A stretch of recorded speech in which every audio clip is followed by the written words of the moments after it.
রাতে ঘুমানোর আগে বিছানায় শুয়ে এই ছোট্ট দোয়াটি পড়ুন।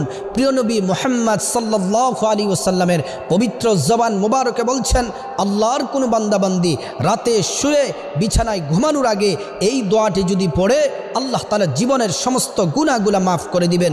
দোয়াটি হলো, লা ইলাহা ইল্লাল্লাহু ওয়াহদাহু লা শারীকা লাহু লাহুল মুলকু ওয়া লাহুল হামদ ওয়া হুয়া আলা কুল্লি শাইইন কাদির ওয়ালা হাওলা ওয়ালা কুওয়াতা ইল্লা বিল্লাহ সুবহানাল্লাহি ওয়ালহামদুলিল্লাহি ওয়ালা ইলাহা ইল্লাল্লাহু ওয়াল্লাহু আকবার।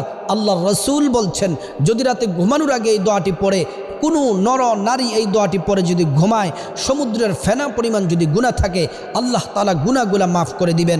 সাথে যদি আপনি ইস্তেগফার পড়ে কবিরা গুনার জন্য যদি তওবা করেন, অনুতপ্ত হন, আল্লাহ তাআলা জীবনের কবিরা সগীরা বড় ছোট সব গুনাহ আল্লাহ তাআলা মাফ করে